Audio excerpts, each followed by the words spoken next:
मीनाज किचनमध्ये तुम्हा सर्वांचं पुन्हा एकदा स्वागत. आपण बऱ्याच रेसिपी पाहिलेल्या आहेत. बऱ्याच जणांची रिक्वेस्ट आली काहीतरी गोडधोड दाखवा. म्हटलं हो, गणपतीचे दिवस आहेत, गौरी येणार, म्हणजे गोडधोड झालंच पाहिजे. तुम्ही सगळेच आता मोदक भरपूर बघितले असतात, वेगवेगळ्या प्रकारचे मोदक येतात. मी काहीतरी युनिक दाखवावं म्हटलं, कारण आता गणपती समोर आपल्याला नाचायचं आहे, स्टॅमिना असला पाहिजे, नक्कीच हिमोग्लोबिन वाढलं पाहिजे सगळ्यांचं आणि चांगलं असलं पाहिजे.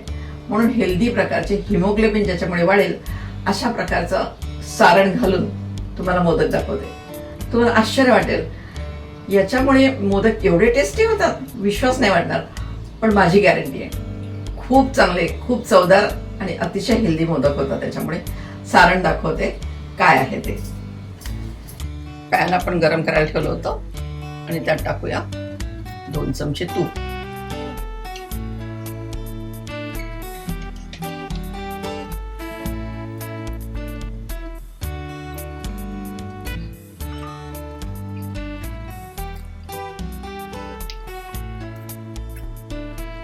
त्यात टाकले आपण बदाम आणि काजूचे काप. थोडं परतायचं, मीडियम फायबर.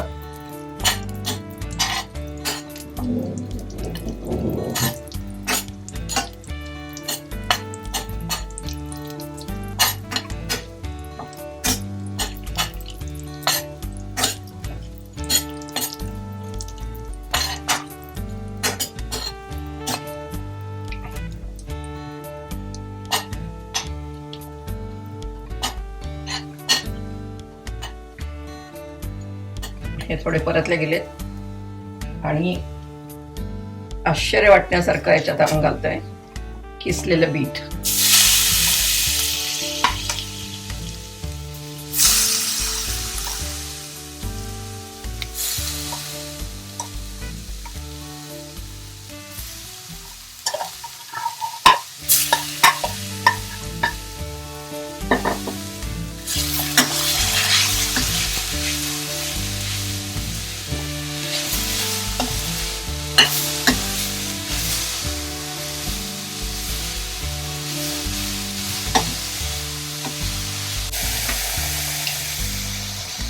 मी हे मोदक जेव्हा करून दिले ना बिटाचे माझ्या मैत्रिणींना, कोणालाही ओळखता आलं नाही. आणि मी खरं तर त्यांना सांगितलं होतं, मी ओळखून दाखवलं तुम्ही तर मी तुम्हाला एक प्राइज देईन. पण नाही ओळखता आलं त्यांना. इतके वेगळी टेस्ट आहे, इतकी छान टेस्ट आहे याची. तर असं छान भाजून घ्यायचं मीडियम फायरवर. आणि आता आपण टाकूया त्यात दूध. पाणी टाकायचं नाही बरं का.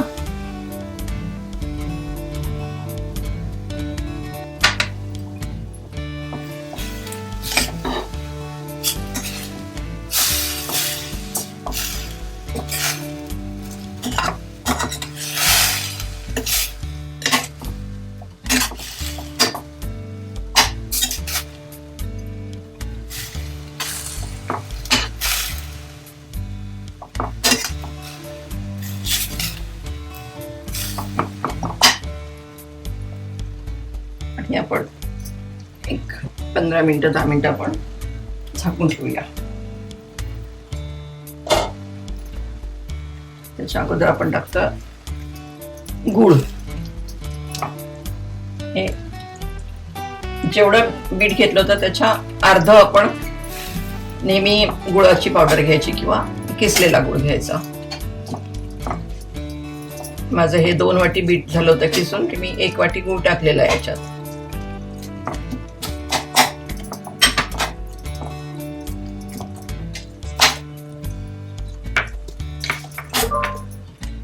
छान गुळ वितळून घ्यायचा.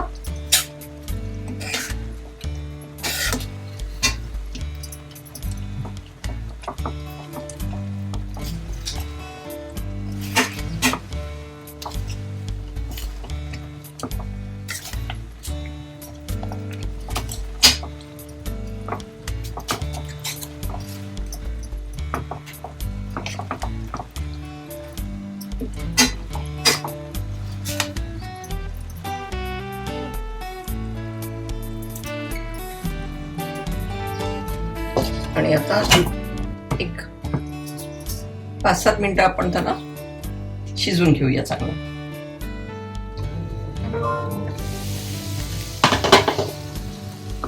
हे छान शिजलंय. थोडक्यात काय, बीटचा हलवा करून घ्यायचा, पण यात मिल्क पावडर नाही, खवा नाही, मावा नाही, काही घातलेलं नाही, तरी आश्चर्यजनक टेस्ट होती ह्याची.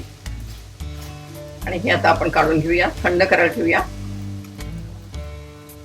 पण हे शिजत असताना मधून मधून आपण त्याला उकडून बघायचं आणि बघायचं, हलवायचं त्याला परतत असताना, म्हणजे काय खाली लागणार नाही.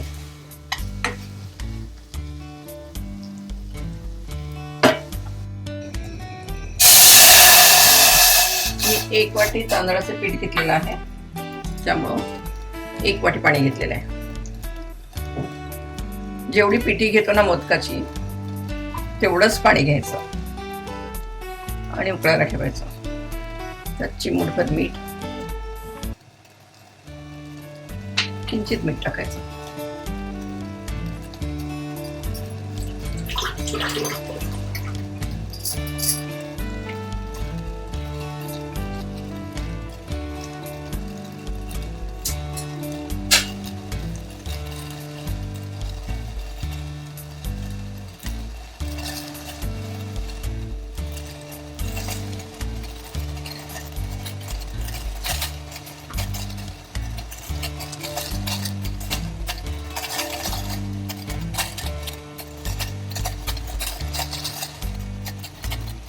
पाणी उकळलं आपलं आणि थोडं थोडं पीठ टाकायचं आणि असं हलवायचं त्याला.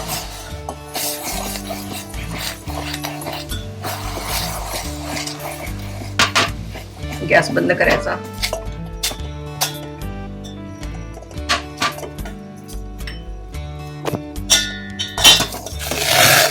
छान मिक्स करून घ्यायचं.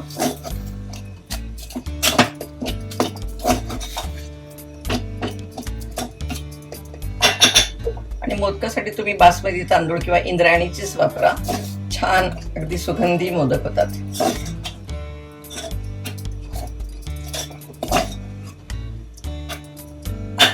हे आपण झाकून 1-2 मिनिटं ठेवूया.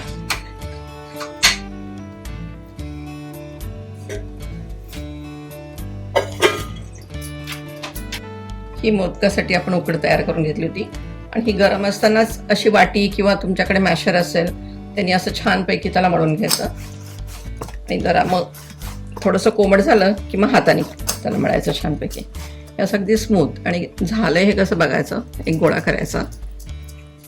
बघा स्मूथ गोळा होतोय तो, म्हणजे चिरत नाहीये कुठे पण. असं दाबून बघितलं आता हे बघा, म्हणजे हे आता मोदक करण्यासाठी आपला तयार झालेला आहे. आणि आता आपण मोदक करायला घेऊया ह्याचे. आणि थंड होऊ नये म्हणून जे गरम आहे ना ते आपण ह्याच्यात ठेवूया झाकून.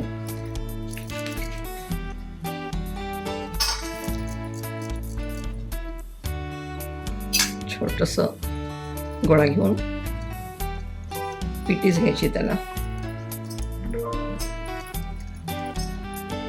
आणि कोणाला असं जमत नसेल हाताने करायचं तर लाटूनही करू शकतात. अशी छान पारी तयार करायची. इकडे थोडं जाड ठेवायचं आणि पातळ करायचं पुढे.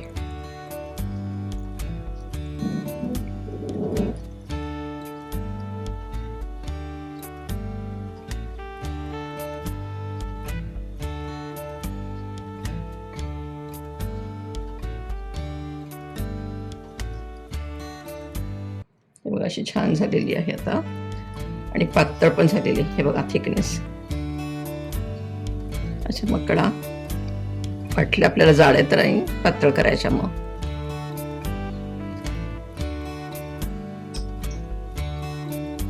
थोडस पीठ लावायचं आणि असं 2 बोटीत धरून पाकळ्या पाडायच्या त्याच्या.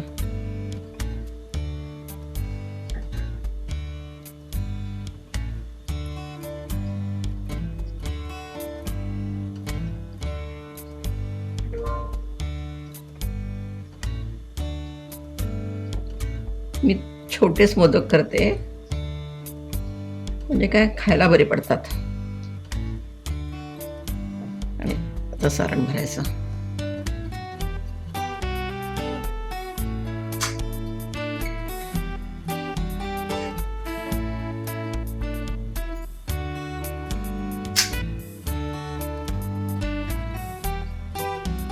फिरवत फिरवत फिरवत मग असं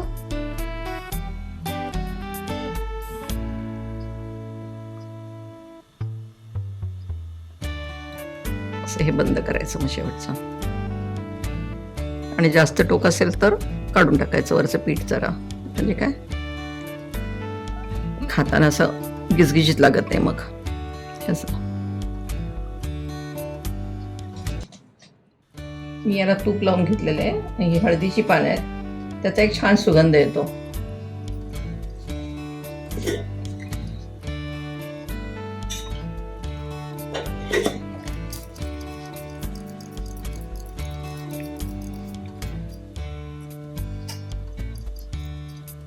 पीठ तुम्ही अगदी स्मूथ मळलं ना की अशी पारी छान तयार होते.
अशा रीतीने आपण बाकीचे पण मोदक तयार करून घेऊया.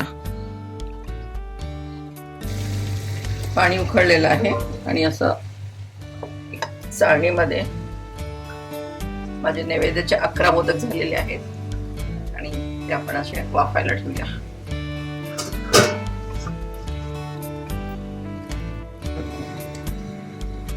हे आपले पटकन ताट काढायचं, म्हणजे काय त्याचं पाणी पडत नाही खाली. आणि अशी चमक आली ना की समजायचं उकडले गेलेत मोदक चांगले. आणि आता आपण एका प्लेटमध्ये काढू.